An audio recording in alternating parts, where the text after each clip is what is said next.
Saat sedang bekerja di pinggir trotoar, seorang ibu tiba-tiba terjatuh hampir pingsan.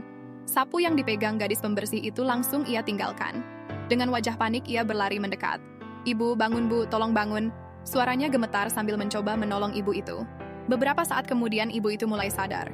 Gadis itu menghela napas lega. Dengan hati-hati ia membantunya berdiri. "Ibu tidak apa-apa. Mari saya bantu jika perlu saya antar ke klinik terdekat," ucapnya dengan penuh perhatian. Wanita itu tersenyum lemah. "Tidak perlu nak, saya hanya sedikit lelah." Sebagai tanda terima kasih, ia mencoba menyodorkan sejumlah uang. Tapi gadis itu langsung menolak dengan sopan. "Tidak perlu bu, sudah kewajiban kita menolong orang lain." Belum sempat mereka berpisah, wanita itu tiba-tiba merasa pusing. Gadis itu dengan sigap menahan dan menuntunnya. Ia memapah wanita itu perlahan ke tempat duduk. Pekerjaannya tertunda, namun ia tidak peduli. Yang penting ibu itu selamat. Tanpa mereka sadari, dari kejauhan seorang pria berjas rapi melihatnya.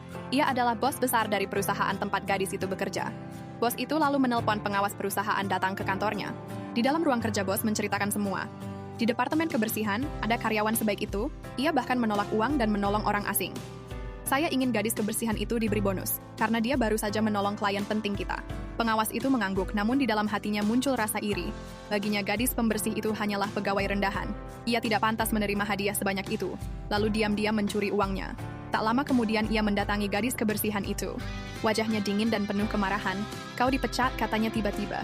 Gadis itu terkejut, kebingungan. "Tapi kenapa pak, saya tidak melakukan kesalahan." "Kau bermalas-malasan.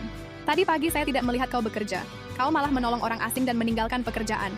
Perusahaan ini tidak membayar untuk menolong orang." Gadis itu mencoba menjelaskan, namun manajer itu tidak peduli dan langsung pergi. Gadis itu hanya bisa menangis dengan hati panik, namun akhirnya ia memberanikan diri datang ke kantor bos besar. Dengan mata berkaca-kaca, ia menceritakan semua yang terjadi. Bos mendengarkan dengan wajah serius tanpa menyela. Tak lama kemudian pengawas itu dipanggil, bos langsung bertanya, "Di mana bonus yang saya titipkan untuk gadis ini?" Pengawas itu tersenyum gugup. "Maaf bos, saya lupa memberikannya." Bos marah besar.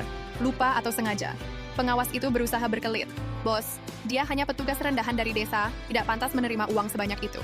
Bos berkata tegas, "Jabatan tidak membuatmu lebih tinggi. Seorang pemimpin seharusnya melindungi orang yang jujur, bukan menindasnya. Jika hatimu dipenuhi iri dan kebohongan, maka tempatmu bukan di sini. Kau dipecat, silahkan keluar."